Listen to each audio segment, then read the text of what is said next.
Bismillahirrahmanirrahim. Assalamualaikum warahmatullahi wabarakatuh.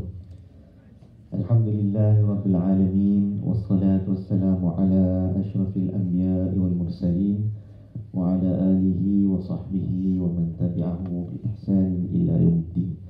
Rabbi shrah li sadri wa yassir li amri wa hlul 'uqdatan min lisani yafqahu qawli. Subhanaka la 'ilma lana إلا ما علمتنا إنك أنت العليم الحكيم اللهم علمنا بما ينفعنا وانفعنا بما علمتنا وزدنا علما يا أرحم الراحمين لا إله إلا أنت سبحانك إني كنت من الظالمين ولا حول ولا قوة إلا بالله العلي العظيم. Yang berusaha Tuan Pengurusi Majlis Al-Fadil Ustaz Haji Azizi,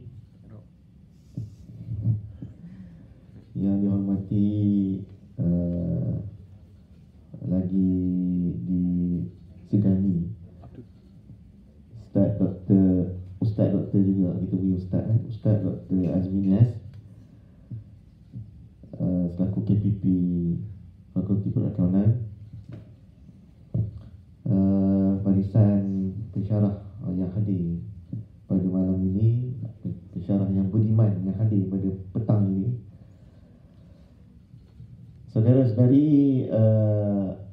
saudara-saudari sidang hadirin yang saya kasih sekalian. Alhamdulillah, pertama sekali syukur kepada Allah SWT kerana dengan limpah kurnia Allah Ta'ala pada petang ini, pada petang yang hening ini dan damai ini, kita dapat bertemu dalam majlis ilmu yang mana sebenarnya dalam situasi dan suasana yang sangat meriah sebenarnya. Dari satu sudut. Kerana apa? Kerana majlis kita pada petang ini sebenarnya sama ada kita mahu terima ataupun tidak dipenuhi dengan para malaikat pada petang ini. Kita sebagai orang yang beriman kepada Allah SWT, kita mesti beriman dengan perkara baik, dan di antaranya ialah dengan kewujudan para malaikat itu sendiri. Dan majlis yang seumpama ini merupakan majlis yang sangat disukai oleh para malaikat. Kerana apa? Kerana membincangkan tentang ayat-ayat Allah dan hadis-hadis Nabi SAW. Dan saya kira dengan kehadiran saudara-saudari pada petang ini merupakan satu kehadiran yang sangat bermakna sebenarnya. Ya, inilah yang disebut oleh Allah Subhanahu Wa Taala, a'udzubillahi minasyaitanir rajim, wa qalilun min ibadiyasy syakur, dan sedikit daripada kalangan hamba-Ku yang bersyukur pada Allah Subhanahu Wa Taala.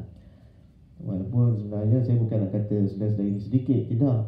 Saya nak beritahu bahawa hakikat dan realitinya manusia ini sebenarnya tidak ramai yang bersyukur pada Allah SWT dengan nikmat yang telah dikurniakan, nikmat kesihatan, nikmat masa lapang dan sebagainya.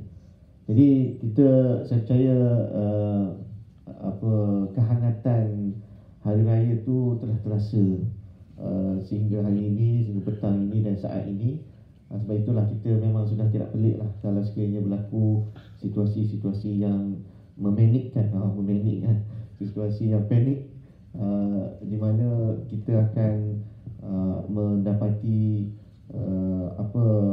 para malaikat lebih ramai daripada manusia dan juga makhluk-makhluk Tuhan yang lain lebih ramai dan sebagainya. Itu adalah suatu perkara yang biasa. Baik, terima kasih kepada pihak Fakulti Perakaunan kerana sebenarnya dan kredit kepada Fakulti Akaun kerana dengan menganjurkan program yang seumpama ini membuktikan bagaimana pihak pengurusan Fakulti Perakaunan melihat dan memandang serius tentang pembangunan spiritual, pembangunan kerohanian dalam diri para pelajar bagi memastikan kejayaan dalam hidup mereka itu dapat direalisasikan. Jadi sebenarnya tak ramai dalam kalangan masyarakat yang menyedari hakikat beri pentingnya spiritual, kerohanian dan juga keilmuan itu dalam membentuk diri kita sebagai seorang insan yang berjaya di dunia dan juga di akhirat. Saudara-saudari yang dikasihi sekalian, insya-Allah kita insya-Allah tak bimbanglah pada petang ini dari sudut masa tu, kerana insya-Allah kita akan on time. Di mana kita akan cuba sedaya upaya untuk memanfaatkan masa yang seketika pada petang ini yang saya sangat teruja dan juga sangat menghargai kesudian saudara-saudari untuk bersama saya pada petang ini. Baik, tak masuk tajuk lagi tu. Itu mukadimah dia ya. Baik. Pada petang ini perkara pertama sekali, saya tidaklah mahu terikat sangat dengan tajuk ataupun topik yang telah diamanahkan oleh pihak jawatankuasa untuk berkongsi dengan saudara-saudara sekalian. Cuma pada mukadimah perbincangan ilmu kita pada petang ini, just suka untuk menarik diri saya dan kita semualah dalam keselesaan hidup yang kita nikmati dan kecapi pada hari ini sehingga saat ini. Kenapa kita sebut sehingga saat ini? Kerana selepas saat ini kita tidak tahu lagi adakah kita ni dipilih oleh Allah Ta'ala untuk meneruskan kehidupan di atas muka bumi ini. Jadi sehingga saat ini, oleh kerana keselesaan, nikmat yang banyak kita kecapi dan juga pelbagai anugerah yang telah dikurniakan oleh Allah SWT, kadang-kala ada di kalangan masyarakat ini yang terleka. Dan bila terleka, mereka telah terlupa tentang apa sebenarnya objektif kehidupan masing-masing. Allah Ta'ala pinjamkan nyawa, Allah SWT pinjamkan nikmat untuk berada di atas dunianya ini. Kadang-kadang kita terlupa dan teralpa. Sebab apa ya saya masih hidup pada hari ini? Sebab apa ya saya masih diberi peluang untuk menikmati kehidupan di alam dunia ini? Maka kita mengingatkan pada petang ini, saya dan kita semua, bahawa tidak lain dan tidak bukan, a'udzubillahi minasyaitanirrajim, wa ma khalaqtul jinna wal insa illa liya'budun. Dan tidak aku jadikan jin dan manusia itu melainkan untuk beribadah kepadaku, yakni kepada Allah SWT. Jadi objektif kita ni dihidupkan, diberi nyawa untuk meneruskan kehidupan ialah untuk beribadat kepada Allah. Dan saya percaya saudara-saudari sudah memahami sangat konsep ibadah itu dalam kehidupan, di mana alhamdulillah kalau dalam konteks pelajar UiTM ini, terutama sekali pada semester yang pertama, kita mempunyai silibus yang dipertanggungjawabkan untuk dikongsikan dan dihayati kepada semua para pelajar, yang mana antara konten bagi kursus CTU 101, kalau saudara-saudari masih ingat, kontennya ialah bab ibadah. Dan kita tahu bahawa ibadah, antara keistimewaan ibadah dalam Islam ini, skopnya sangat luas. Di mana ibadah tu telah dibuat pembahagian oleh para ulama bagi memudahkan kefahaman dalam penghayatan tentang konsep ibadah itu. Ialah ibadah itu terbahagi pada ibadah khusus dan ibadah umum, kan, kalau masih ingat lagi. Jadi segala tingkah laku kita, aktiviti harian kita, termasuklah dengan hadirnya kita ke majlis perkongsian ilmu pada petang ini, juga merupakan satu ibadah di sisi Allah Subhanahu Wa Taala. Dan kalau kita melaksanakannya kerana Allah Subhanahu Wa Taala dan beberapa syarat, ada 5 syarat yang diletakkan oleh para ulama, di antaranya Dr. Yusuf Al-Qaradawi, bahawa memenuhi syarat itu, 5 syarat itu, maka perbuatan dan aktiviti tersebut akan menjadi ibadah yang boleh mendatangkan pahala kepada sesiapa yang melakukannya. Jadi saudara-saudari yang dikasihi sekalian, antaranya ikhlas, antaranya juga aktiviti dan amalan itu tidak bercanggahan dengan prinsip syariat Islam, antaranya juga tidak mengabaikan ibadah khusus, dan juga antaranya melaksanakannya dengan penuh ihsan ataupun dengan sebaik-baik yang boleh kita laksanakan. Jadi syarat-syarat ini akan menjadikan amalan dan perbuatan kita itu menjadi satu ibadah dan kita beroleh pahala di sisi Allah SWT. Jadi itu matlamat yang pertama.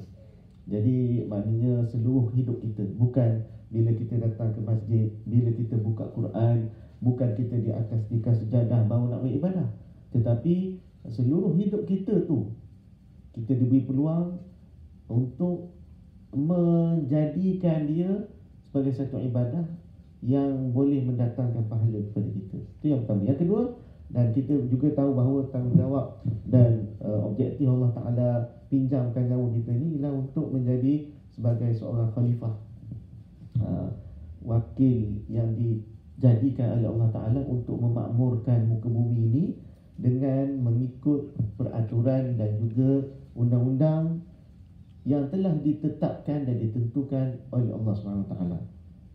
Jadi kita tidaklah mahu mengulas perkara tersebut secara lebih terperinci, kerana ianya merupakan satu perkara yang dah biasa kita dengar dan biasa kita faham.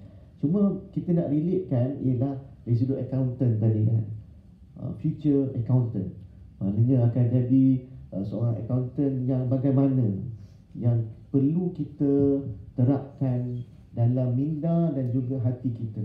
Maka kalau kita nak menjadi seorang accountant yang cemerlang di sisi Allah Ta'ala, ciri yang pertama ialah dia memahami konsep kehidupan seperti mana yang kita sebut tadi. Bukan dia hidup di atas muka bumi ini hanya untuk berseronok-seronok, menghabiskan masa, bukan sekadar untuk menambahkan kekayaan di dunia dalam masa yang sama tanpa menghiraukan tanggungjawab yang telah diamanahkan oleh Allah Subhanahu Wa Taala, tetapi matlamat hidupnya jelas. Itu accountant yang berjaya, accountant yang cemerlang. Walaupun dia mempunyai kerjaya kerjaya yang tetap, kerjaya yang sudah mempunyai masa depan yang cerah, namun dia masih tidak mengabaikan, dia masih berada dalam mood sedar bahawa aku ni duduk di dunia hanya sementara, jadi aku perlu membuat bekalan untuk menuju ke alam abadi nanti. Dan apa jugalah, tak kisahlah, mungkin ada juga di kalangan saudara-saudara ini tak semestinya jadi accountant kan, mungkin jadi lecturer perakaunan kan. Jadi maknanya jadilah seorang yang menyedari hakikat dan matlamat kehidupan itu.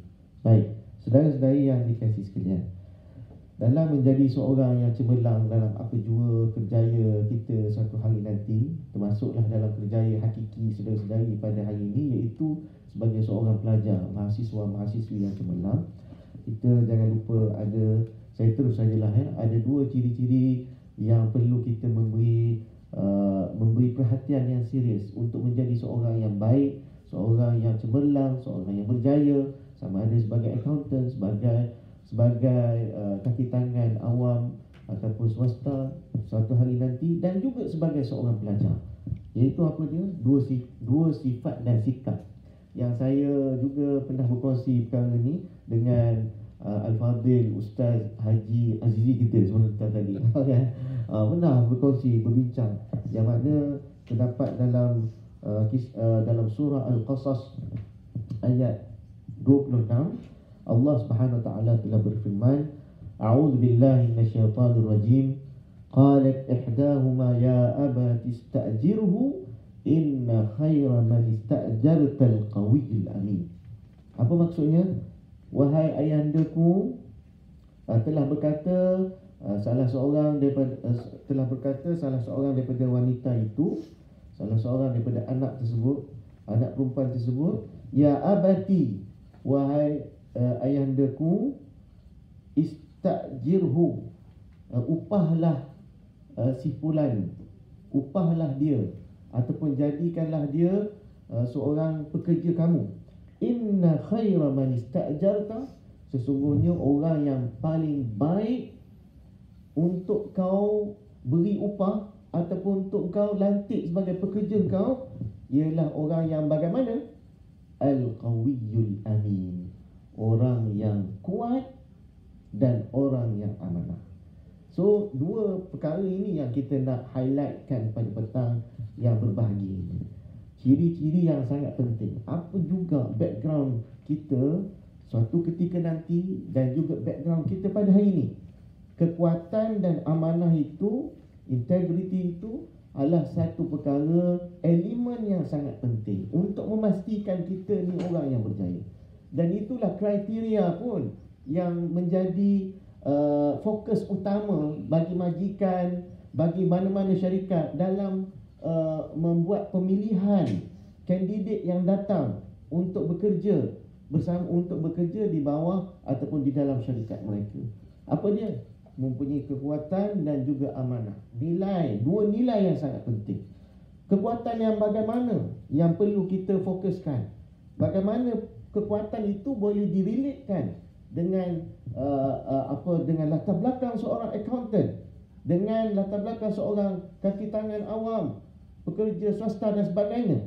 Ialah boleh dilihat kekuatan itu, al-quwwatu itu boleh dilihat daripada 4 aspek, iaitu yang disebut sebagai kekuatan intelijen, kekuatan apa yang kita sebut IQ, SQ, spiritual, emotional, E, dan juga satu lagi kekuatan di sudut fizikal. Jadi 4 kekuatan ni perlu ada dalam diri seseorang. Termasuklah pelajar. Kena kuat. Kalau tak kuat, macam mana nak berjalan datang sini kan? Meredah bukit bukau dan juga belukar-belukar yang ada, dan juga meredah turun bukit, naik bukit, akhirnya sampailah ke Dewan Kuliah 2 ini. Kan? Di bawah panas cahaya mentari. Ya. Kan, kalau tak ada kekuatan tak boleh sampai di sini, saudara-saudara yang dikasihi sekalian. So kekuatan IQ penting. Tadi fizikal tadi kan. IQ penting, kena bijak. Nak jadi accountant tapi bodoh boleh? Minta maaf, itu kata-kata yang agak kurang manis kalau saya sebut. Manakala tak cerdik lah, dan kurungan bodoh. Nak jadi accountant boleh? Tak boleh. Nak meniaga pun tak lepas kan? Dan syarikat pun tak nak kan? Okey, saya nak tak apa, saya untuk pengambilan kali ini kami nak ambil accountant yang bodoh ya. Ada? Mana ada? Kan? Wal'ayazbillah, dia mesti dia kata na'uzubillah, kalau boleh janganlah accountant bodoh dapat masuk dalam syarikat kita ni kan. Jadi saudara saya sekalian, kena cerdik. Cerdik itu, saudara saya sekalian, dia boleh diasah sebenarnya. Boleh diasah. Kena belajar, banyak belajar, kena fokus, concentrate dalam belajar. InsyaAllah dia akan lagi cerdik lah. Makin banyak ilmu kita, dia akan menjadikan kita semakin cerdik dan pandai. Dari sudut spiritual, kekuatan juga dilihat dari sudut spiritual, kerohanian. Kena kuat. Kena kuat. Jangan sampai yang asas pun tak settle. Accountant nampak macam handsome, comel, semayang pun tak penuh kan? Semayang subuh selalu kantor lah. Alah, gajah, tak gajah, dinosaur. Tak dinosaur, gajah. Jadi memang tenatlah kalau macam ni kan. Sedangkan Nabi SAW menyebut al-mu'minul qawi khairun wa ahabbu ila Allah minal mu'minid da'if wa fi kulli khair. Orang mukmin yang kuat itu lebih baik, lebih hebat, lebih bagus daripada mukmin yang lemah. Mukmin yang kuat lebih baik daripada mukmin yang lemah, dan pada kedua-duanya pun ada kebaikan, kata Rasulullah sallallahu alaihi wasallam. Para ulama menghuraikan hadis ini. Kekuatan yang dari sudut mana? Maka kata ulama, al-quwwah di dalam hadis tadi, kekuatan yang dimentionkan, disebut oleh Nabi tadi, ialah kekuatan al-quwwah al-imaniyah. Kekuatan keimanan itu sebenarnya. Allah Subhanahu Wa Taala fokuskan kekuatan keimanan seorang hamba. Kenapa? Kerana para ulama kata kekuatan di sudut fizikal, kalau tak kena gaya, dia akan menjadi mudarat kepada seseorang. Kenapa? Dia kuat, dia bully orang, kan jadi mudarat bagi diri dia. Tetapi kekuatan spiritual itulah yang terbaiknya. Kenapa? Dengan kekuatan spiritual, keimanan ini Yang itulah mendorong kita untuk datang majlis ilmu. Pergilah, iman kata pergilah. Hati kata alah, ramai yang balik ni, tak payah datang tak apa. Iman kata tak payah, jangan, pergi saja, nanti dapat ilmu. Iman kata kan. Jadi akhirnya sampai ke majlis ilmu. Maka itu satu perkara yang penting sebenarnya untuk memastikan seseorang pelajar, seorang accountant itu berjaya. Kalau dalam konteks kerjaya sebagai seorang accountant, kalau tak ada kekuatan keimanan, mana mungkin dia boleh menjaga amanah yang telah dipertanggungjawabkan baginya. Kan? Jadi maknanya kekuatan spiritual tu yang akan menjadikan seorang itu lebih berjaya, lebih cemerlang dalam hidup dia. Emosi, kekuatan dia emosi. Dia boleh memelihara emosi dia. Bukan emosi dia memelihara dia. Sebab itu kalau orang yang emosi ni bolehlah juga kita relatekan dengan keinginan dia, hawa nafsu dia, kan? Sebab itu kalau kita nak jadi sebagai seorang yang pelajar ke, seorang pekerja ke, seorang accountant ke, suatu hari nanti yang baik, yang cemerlang, kita pastikan kita boleh menguasai nafsu dan boleh mengawal nafsu kita. Sebab itulah Nabi SAW menyebut al-kayyisu man dana nafsahu wa amila lima ba'dal maut, atau kama qala alaihi salatu wassalam. Orang yang bijak, orang yang cerdik, orang yang brilliant ini ialah orang yang macam mana? Orang yang boleh mengawal nafsu dia.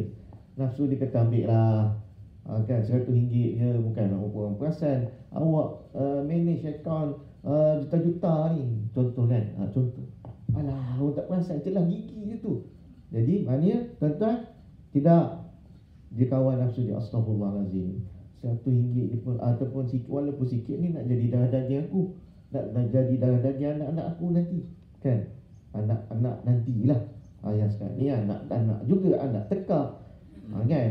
Anak apa lagi, anak mata dan sebagainya lah, kan? Jadi sebenarnya maknanya kekuatan kerohanian tadilah menjadi benteng dia daripada buat korupsi, buat rasuah dan sebagainya, terlibat dengan rasuah dan sebagainya. Sebab itu kekuatan itu penting. Kekuatan dari sudut fizikal juga penting. Walaupun kita kata tadi, kalau tak kena gaya dia boleh memudaratkan. Tetapi kalau dah tak ada kesihatan pada tubuh badan, macam mana nak melaksanakan kerja, tanggungjawab, kan? Jadi maknanya kekuatan itu elemen dan ciri-ciri yang pertama. Yang kedua ialah amanah. Okey, kita nak habis dah ni insya-Allah. Yang kedua ialah amanah. Amanah penting. Amanah ni kira maknanya kita amanah ni orang baik lah. Bukan sekadar kuat, awak baik. Macam tu. Nak jadi accountant cemerlang, ni ciri-ciri dia. Awak kuat, awak baik juga. Sebab apa? Sebab kalau kuat, dia kedua-dua elemen ni sangat penting. Okey, kalau kuat tapi tak baik, mudah menipu orang. Ya, kalau lemah tapi baik, mudah kena tipu. Gitu. Dia punya sifat dia. Jadi sebab itu kekuatan dan amanah itu gabung jalin yang sangat diperlukan dalam menjadikan kita sebagai seorang pelajar ke, kaki tangan ke, ataupun pekerja ke, accountant ke, yang cemerlang. Kerana apa? Tidak terlibat dengan dua kekurangan. Tidak menjadi orang yang suka menipu, dan tidak juga menjadi seorang yang senang ditipu. Jadi sebab itu al-amanah dan juga al-quwah itu merupakan elemen dan unsur yang penting dalam diri seseorang yang berjaya dan cemerlang dalam hidupnya. Dan amanah itu juga mengandungi triple I. 3 I yang boleh memastikan kita ini melaksanakan suatu kerja dan juga tanggungjawab itu dengan terbaik. Apa dia? Yang pertama ikhlas, yang kedua iman, yang ketiga ihsan. Ataupun yang pertama iman, yang kedua ikhlas, yang ketiga ihsan. Ikhlas melakukan suatu kerja itu hanya kerana Allah, bukan untuk sanjungan, bukan untuk pujian. Beriman dalam kita melaksanakan suatu kerja itu, kita meyakini bahawa Allah Ta'ala itu maha wujud, maha melihat, memberi pahala dan ganjaran kepada kita. Ihsan, kita melaksanakannya dengan yang terbaik, barulah kita akan memperolehi pahala yang pelaksanaannya dengan sempurna. Jadi saudara-saudara yang dikasihi sekalian, Seterusnya mungkin saya boleh deletekan lah beberapa perkara beberapa perkara dengan topik perbincangan kita pada petang ini yang mana saya sendiri merasakan suatu suasana yang hangat di hadapan ribuan penonton dan pendengar kita pada petang ini. Jadi saya rasa macam tak nak berhenti sebenarnya, walaupun saya nak berhenti sebenarnya. Okey, jadi pada petang ini apa yang saya nak sebutkan, kongsi bersama saya. Ada orang kata, minta maaf ini orang kata, bukan saya kata. Ada orang kata mereka yang berbackground account ni sebenarnya agak berkira. Ada orang kata, bukan saya kata, orang kata. So saudara-saudari, itu ada orang kata lah, ada orang kata. Saya tak pasti betul ke tidak, tapi cuma saya nak beritahu saudara-saudari satu perkara yang tidak dapat kita nafikan. Background seseorang itu akan mempengaruhi perwatakan dia. Background pengajian dia juga akan mempengaruhi perwatakan dia. Jadi saya nak beritahu, sebenarnya dengan bahasa yang lebih betul dan tepat, orang yang belajar akaun ni dia cermat dan teliti sebenarnya orang ni. Itu dia sebenarnya. Dan kita sebenarnya bertanggungjawab untuk merealisasikan ungkapan yang sebenarnya tadi. Faham tak maksud saya? Sebab saya percaya orang yang terlibat dengan akaun ni memang tanggungjawab dia. Dia tak boleh tersilap kira walaupun seposil. Dia kena amanah dan telus. Jadi kadang-kadang situasi itu yang kadang-kadang kalau tidak disulami dengan ilmu-ilmu keagamaan dan kerohanian, itu yang jadi berkira tu tadi. Tapi saya masih berpegang bahawa rakan-rakan pelajar-pelajar yang berlatar belakangkan perakaunan ini sebenarnya lebih detail dan lebih berhati-hati dan cermat dalam kerja masing-masing. Kan? Kita tak nak oleh sebab kerana kita punya background ataupun kita punya pengajian kita yang memerlukan sifat yang detail dan ini semua, sifat yang detail dan teliti ini menjadikan kita seorang yang agak berkira-kira untuk mendapat pahala daripada Allah SWT. Itu yang kita tak nak. Contoh kan, biasanya kalau dalam sistem pengiraan yang biasa, 1 + 1 2 lah. 2 tolak 1 3. 2 tolak 1 1 kan? So kita kena ada juga konsep, kita kena faham juga bahawa 2 tolak 1 jadi 10. Kan agak luar biasa sikit kan? Kan 2 tolak 1 jadi 10. Kena ada juga konsep tu pada ketika dan ruang yang bersesuaian lah. Maksud saya ada RM10. Saya ada RM2. Saya sedekah RM1. Pahalanya Allah Ta'ala kurniakan 10 pahala kebaikan. Itu kan, itu yang kita maksudkan. Jadi kalau kita terlalu melihat kepada number tersebut, maka kita akan menjadi seorang yang rigid dan kita akan kata, mana boleh saya ada RM100, sedekah RM10, jadi RM90 lah saya. Sudah dah habis habis saya kan. Jadi kita nak buka juga minda dan pemikiran kita dalam konteks berpahala ini, berkebajikan ini. Kita kena ada elemen keimanan dan juga elemen yang kita sebut tadi,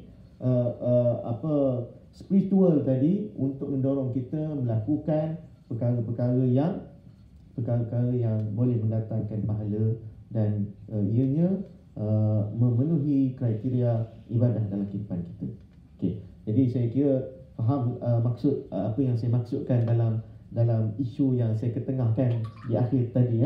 Bukan saya mengatakan saudara-saudari ini mempunyai background begitu, tidak, tetapi dari sudut cara kita, kadang-kadang kita perlu mempunyai prinsip yang jelas untuk memastikan kita ni boleh cemerlang dan berjaya di dunia dan di akhirat. Saya kira itu sajalah pengisian kita pada petang ini. Mudah-mudahan pengisian kita pada petang ini akan mendapat rahmat dan keberkatan dari Allah Subhanahu Wa Taala. Dan saya mohon maaf di atas sebarang kekurangan, kesilapan, kelemahan di atas penyampaian saya pada petang ini. Sesungguhnya kebaikan dan kesempurnaan itu pastilah milik Allah Ta'ala yang maha sempurna, yang mencipta kita semua dan yang mengurniakan kebaikan kepada kita semua. Jadi setakat itu saja. Billahi taufiq wal hidayah. Assalamualaikum warahmatullahi taala wabarakatuh. Tasbih kafarah dan surah Al-Asr. Subhanakallahumma wa bihamdika asyhadu an la ilaha illa anta astaghfiruka wa atubu ilaik. Bismillahirrahmanirrahim.